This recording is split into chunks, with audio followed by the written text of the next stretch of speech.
Assalamualaikum warahmatullahi wabarakatuh. Waalaikumsalam warahmatullahi wabarakatuh. Bismillah, walhamdulillah, wassalatu wassalamu ala rasulillah Muhammad bin Abdillah wa ala alihi wa sahbihi wa man tabi'ahum bi ihsanin ila yaumil qiyamah. Amma ba'du, faqala ta'ala laqad kana lakum fi rasulillahi uswatun hasanah liman kana yarjullaha wal yawmil akhir wa dzakarallaha katsiran. Wa qala Rasulullah sallallahu alaihi wasallam innama bu'ithu bil hanifiyyati sabha. Al hadits kama qala Rasulullah sallallahu alaihi wasallam. Yang saya hormati Bapak-bapak, Ibu-ibu sekalian, jemaah salat subuh di Masjid Al-Manar, wabil khusus Akhi Al-Karim Ustaz Izin Rifai yang telah mengundang saya untuk mengisi tausiah subuh pada kesempatan kali ini. Yang ketika saya tanya temanya, katanya bebas, ini yang bikin justru saya bingung.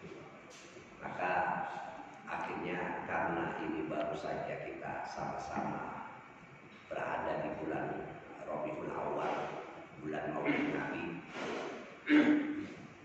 yang sudah berakhir, sebetulnya sekarang sudah Rabiul Akhir.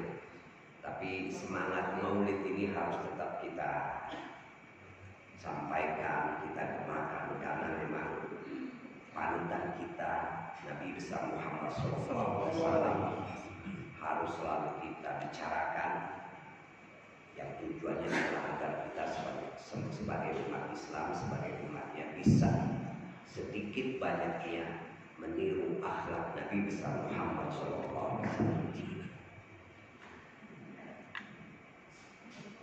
Di mana-mana kita merayakan Maulid Nabi yang luar biasa, banyak sholawat yang disampaikan, yang disanjung, yang dibacakan, diiringi dengan alat-alat maraus dan lain sebagainya.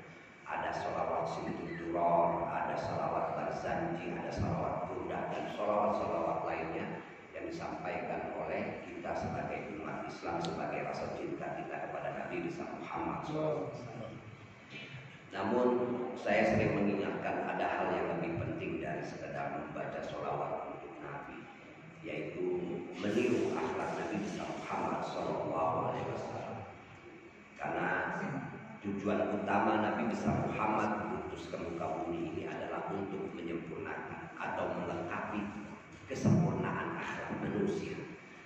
Maka sekedar mengaku mencintai, mengagumi dan memujinya tanpa berupaya meniru akhlak Nabi besar Muhammad SAW, kita sebagai umatnya akan menjadi masyarakat yang kehilangan jangkar moral.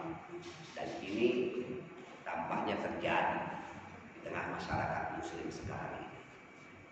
Kita merasakan apa yang disampaikan oleh Nabi atau tugas Nabi itu tidak tampak dalam kehidupan orang-orang muslim di zaman sekarang ini. Padahal kata Al-Quran, kalau kita ingin meniru akhlak Nabi itu, kembali kepada ayat-ayat Al-Quran yang berbicara tentang akhlak Nabi, itu jelas sekali. Salah satu ayat yang sering kita baca itu ada mengatakan, laqad ja'akum rasulun min anfusikum azizun 'alaihi ma 'anittum harisun 'alaikum bil mu'minina raufur rahim. Sungguh telah datang kepada kalian seorang utusan dari jenis kalian sendiri. Itu makna min anfusikum. Apa makna min anfusikum? Yaitu dari jenis kalian sendiri. Dan apa penjelasannya? Yang dimaksud dari jenis kalian sendiri itu adalah dari sama-sama manusia. Jadi Allah utus Rasul itu manusia, bukan malaikat, bukan jin. Kalau yang diutus itu malaikat, itu komunikasinya tentu susah karena dimensinya beda. Walaupun malaikat Jibril kadang-kadang datang kepada Nabi menampakkan dirinya sebagai manusia. Ada satu hadis malaikat Jibril datang kepada Nabi di tengah-tengah sahabat, kemudian berkata kepada Nabi, datang itu tiba-tiba, para sahabat tidak kenal, penampilannya sangat bersih, rambutnya sangat hitam, pakaiannya sangat putih, bersih.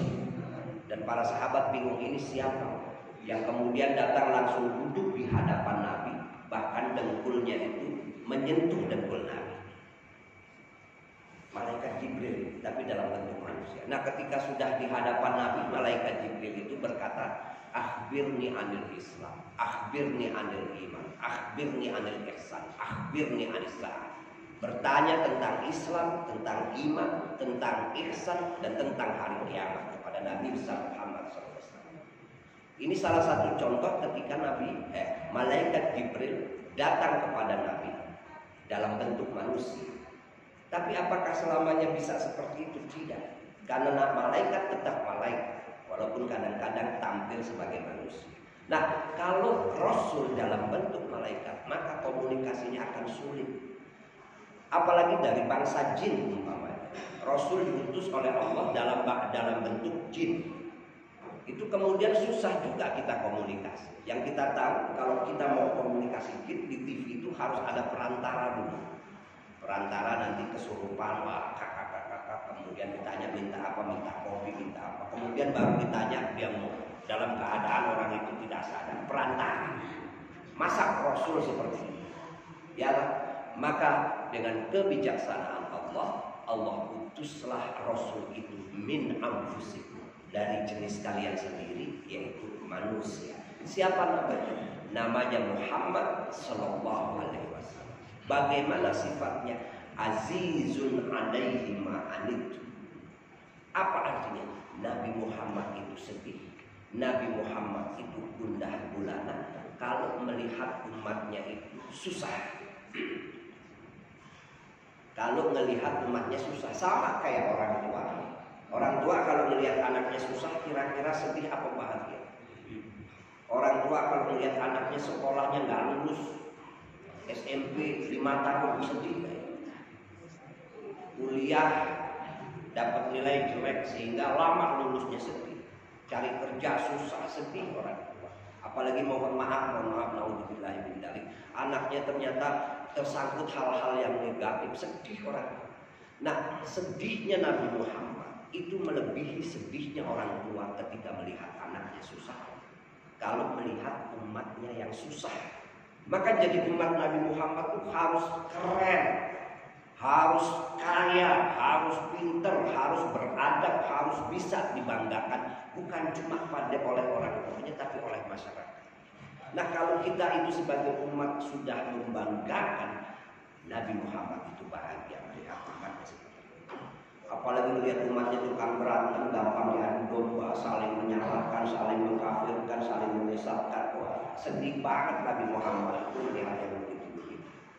Itu makna azizun alaihi ma'anittu. Akhlak selanjutnya bagaimana? Harisun alaikum.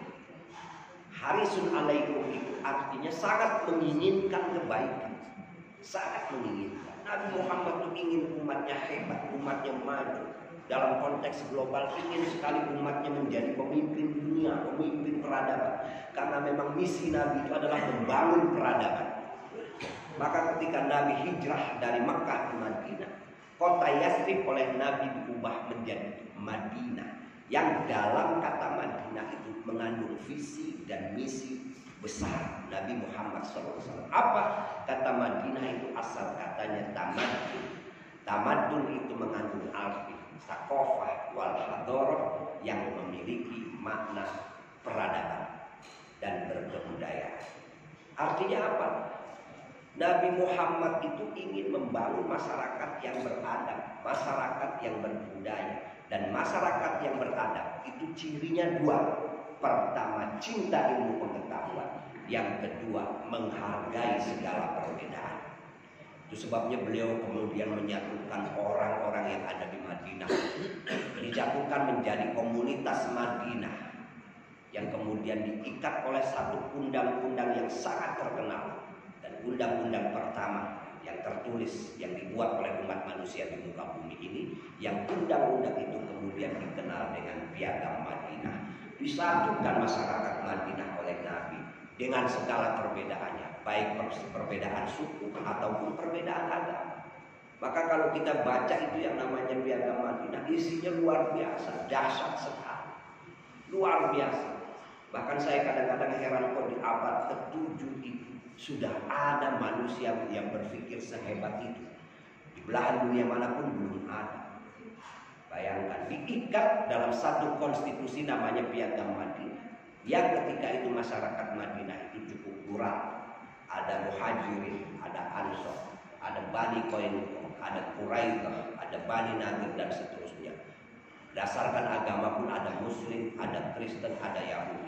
Disatukan oleh Nabi dalam semangat warga negara Madinah, dalam semangat tamadun yang warganya disebut mutamadin, orang-orang yang beradab, yang hidup setia pada undang-undang dan siap menghargai satu sama lain atas dasar perbedaan apapun. Hebat. Maka wajar kalau seorang sosiolog dari Amerika yang bernama Michael Hart pernah menulis buku 100 tokoh terhebat di dunia ini, dan Nabi Muhammad diletakkan pada urutan yang pertama. Wajar. Karena memang dahsyat sekali Nabi Muhammad itu, akhlaknya tidak seperti yang dibayangkan oleh sebagian orang di zaman sekarang ini, yang kadang-kadang mengaku mencintai Nabi, mengaku menyampaikan ajaran Nabi, tapi mulutnya kasar, kotor, suka mengadu domba, menyebar fitnah, mencela orang, jauh sekali dari apa yang diajarkan oleh Nabi besar Muhammad SAW. Ini adalah hal yang sangat penting.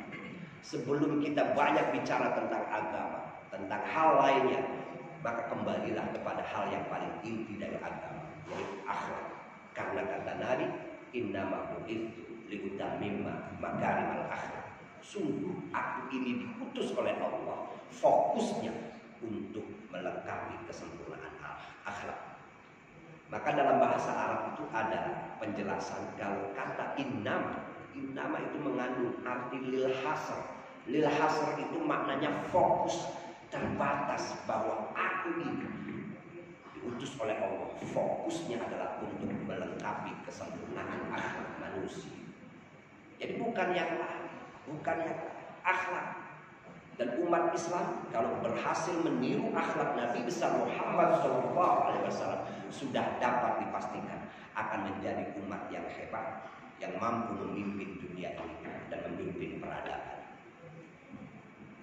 Selanjutnya akhlak Nabi dalam ayat yang tadi sudah saya jelaskan. Azizun alaihi ma'anitum harisun alaikum. Sangat menginginkan kebaikan buat kita semua. Lebih dari orang tua menginginkan kebaikan untuk anak-anak. Tidak ada orang tua yang tidak menginginkan anaknya hebat. Semua orang tua pasti menginginkan anaknya hebat. Tidak ada orang tua cerita, oh anak saya kemarin sekolahnya nggak lulus. Tidak ada. Oh anak saya kemarin bisnis bangkrut.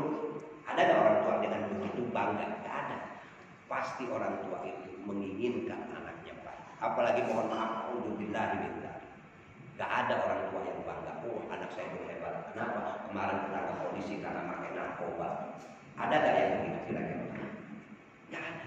Pasti orang tua ingin anaknya baik, ingin anaknya hebat, ingin anaknya sukses. Kalau dapat jodohnya yang baik, jodoh yang kemudian jadi mantunya orang tua, mantu yang royal ke mertuanya, ya bu, yang kalau ngasih jajan seminggu sekali 10 juta ke orang tua, ke mertua.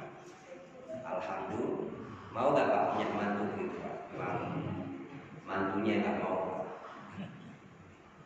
Jadi keinginan orang tua akan kebaikan anaknya. Nabi Muhammad lebih dari itu, lebih menginginkan kebaikan umat. Maka sekali lagi, bagaimana sebetulnya kembalinya supaya umat Islam ini betul-betul bisa dibanggakan oleh Nabi Muhammad?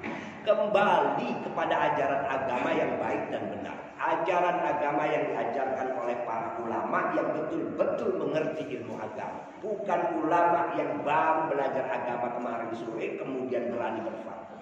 Ini banyak di zaman sekarang ini. Karena Islam ini kan luar biasa. Al-Quran, Sunnah Rasulullah itu pengetahuan, modal utama kita dalam mempelajari memahami ajaran Islam. Tapi Al-Quran dan Sunnah ini sesuatu yang rumit, bukan sesuatu yang gampang, karena di dalamnya itu penuh makna yang perlu dipahami dengan baik.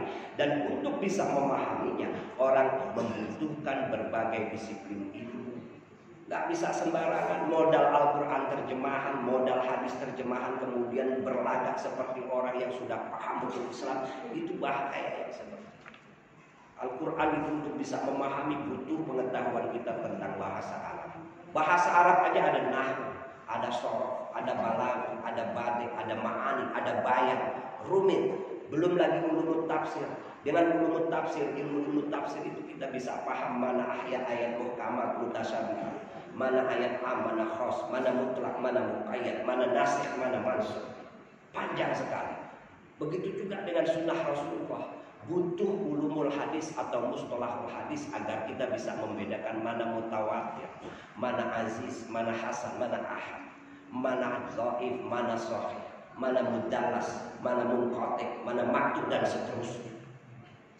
Itu sebabnya lahirlah kampus-kampus Islam yang tujuannya itu untuk mempelajari berbagai disiplin ilmu itu agar kemudian orang bisa memahami Al-Quran dan Sunnah dengan baik dan benar. Maka dalam Ahlus Sunnah wal Jamaah selain Al-Quran, selain Sunnah, ada kemudian ijma' dan qiyas. Ijma' dan qiyas inilah ruang di mana orang beristihad merumuskan berbagai disiplin ilmu, yang disiplin ilmu itu dipakai untuk kemudian memahami Al-Quran dan Sunnah dengan baik dan benar. Tanpa itu kita akan mengalami kebingungan, kelimbungan. Apalagi kalau kemudian setiap orang merasa bisa menafsirkan Al-Quran semau-maunya. Maka saya diingatkan oleh para kiai dulu, di hadapan Al-Quran kita harus rendah hati. Di hadapan Al-Quran itu harus rendah hati. Apa maksudnya? Ya sebelum Anda berusaha memahami Al-Quran, pahami dulu ilmu-ilmu. Udah kagak pintar begitu ceramah ngomong ayat cuma 5 menit atau 5%. 95%-nya ngomong politik. Betul Pak? Ada nggak yang begitu? Kalau udah ngomong politik di forum-forum keagamaan, nggak ada istilah itu, mencerahkan nggak ada. Yang ada kemudian mendukung A, mencaci si B. Apalagi kadang-kadang di dalam masjid, wah saya suka sedih. Maka saya kalau ditanya, saya suka khutbah sholat Jumat. Kemudian khutbahnya itu saya mendengar kok ada kampanyenya di dalam khutbah. Itu bagaimana? Pulang aja. Saya menyuruh orang itu pulang, jangan sholat di masjid. Sholat zuhur aja di rumah. Atau kalau lagi di kantor ya sholat zuhur aja di kantor. Oh nggak dosa, udah. Yang dosa itu khotibnya itu. Ngapain khutbah Jumat kok ngomong politik? Ya, karena kalau sudah ngomong politik itu namanya sudah membelah masyarakat di dalam masjid. Sudah membelah. Saya lagi khutbah umpamanya, saya pendukung nomor 1, saya ajak masyarakat ayo dukung nomor 1 karena baik, jangan dukung nomor 2 karena nomor 2 begini. Padahal yang datang itu ya ada yang dukung nomor 1, ada yang dukung nomor 2. Yang dukung nomor 1 mungkin senang, wah sama gitu. Yang dukung nomor 2 ngedumel, ini khutbah kok ngajak apa? Itu artinya di dalam masjid dia sudah membelah. Dosa itu dosa. Karena masjid itu harus dimuliakan, harus disucikan, harus disakralkan, tempat di mana kita itu menerima pesan-pesan ketakwaan, pesan-pesan moral, pesan-pesan spiritual, dan tambahan ilmu-ilmu agama. Itu masjid bukan untuk yang lain. Kalau di dalam masjid ngomong politik, ampun. Dagangnya, ngomong dagangan di dalam masjid itu tidak boleh. Ngomong ekonomi. Artinya berdagang di dalam masjid itu nggak boleh. Apalagi urusan politik yang kemudian menyebabkan keretakan di tengah masyarakat. Saya suka sedih sejak pilkada pilpres itu. Saya merasa istilah saya itu kita ini sebagai masyarakat bangkrut gara-gara politik praktis. Padahal begitu menang, yang bertarung, yang bisa bersanding, kita yang masyarakat masih musuhan. Bangkrut kita. Makanya kalau besok-besok kalau ada momen-momen politik, santai aja santai. Mau pilih nomor berapa sih? Nomor 1 ya silahkan. Mau pilih berapa? Nomor 2 ya silahkan. Masjid mah tempat kita bersama, jangan dibawa-bawa. Kalau mau kampanye di lapangan kan, betul kan? Gak boleh.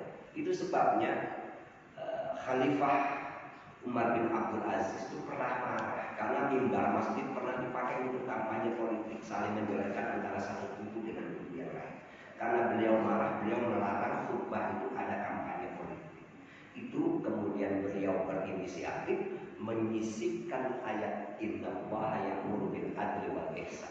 wa ita'i dzil qurba wa yanha 'anil fahsya'i wal munkari wal baghi ya'idukum la'allakum tadhakkarun. Pernah kan dengar ini kalau khutbah? Ayat ini. Karena kalau khutbah pasti mengutip ayat ini. Ini ayat pesan supaya orang kalau ngomong khutbah atau ceramah agama, ingat loh, diperintahkan untuk adil. Dalam menyampaikan apapun harus adil. Diperintahkan untuk mengajak orang berbuat baik pada lingkungan. Wa ita'i dzil qurba, mengajak orang itu untuk berbuat baik pada lingkungan terdekat. Wa yanha 'anil fahsya'i wal munkari wal baghi. Allah melarang orang berkata kotor, berkata keji, dan berkata provokatif.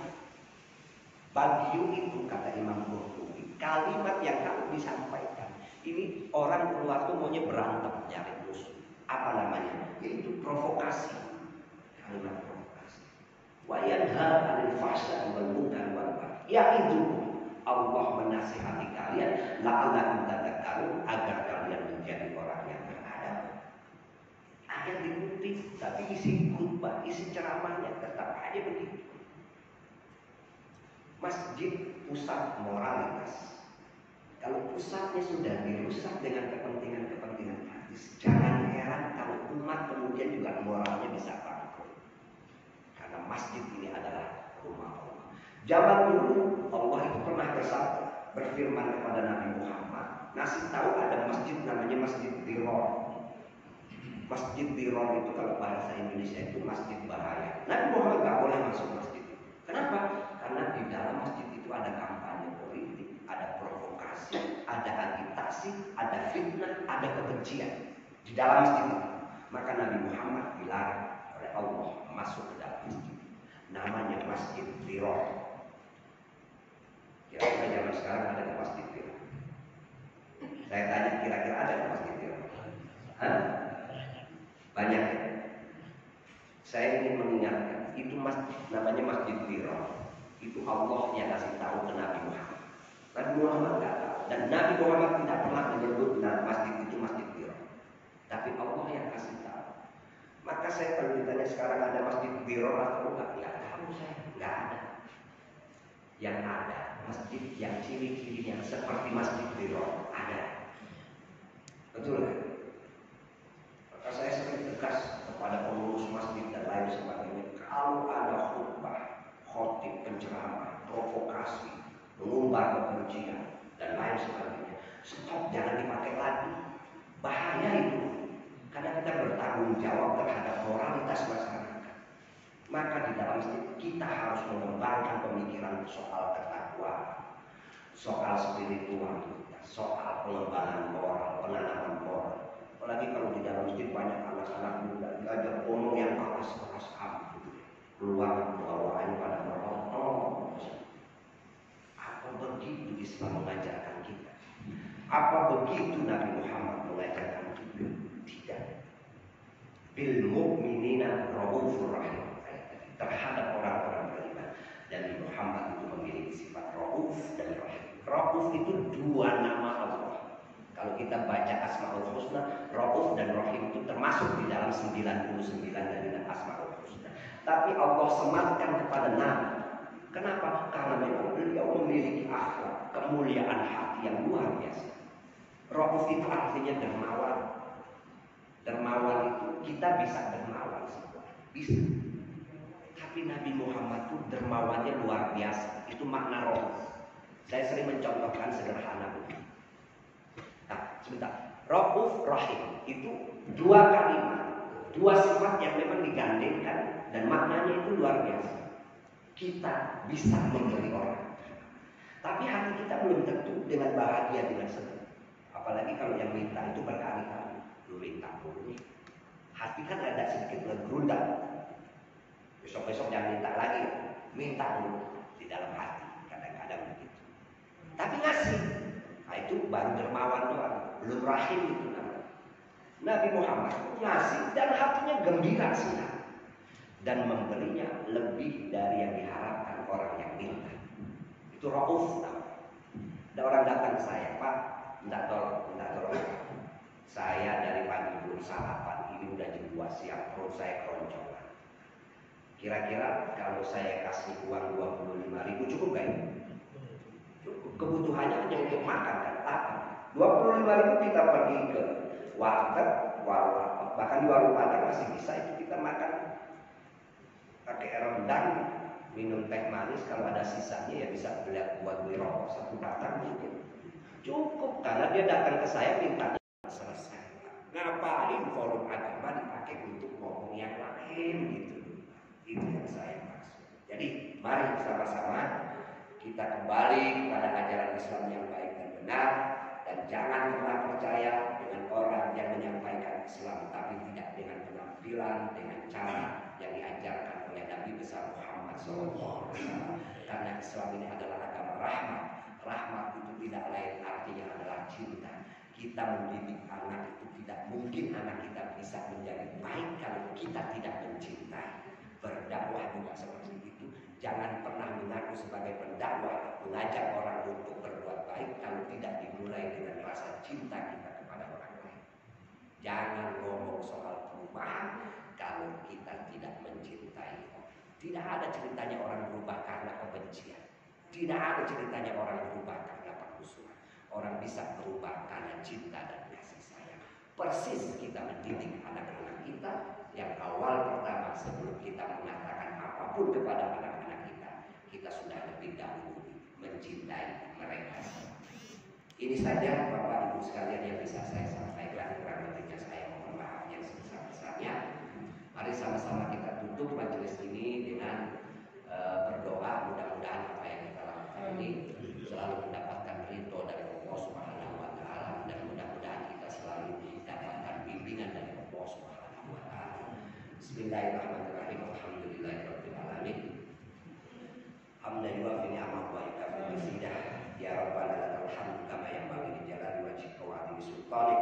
Allahumma shalli wa sallim wa barik ala sayyidina Muhammadin wa ala alihi wa sahbihi ajmain.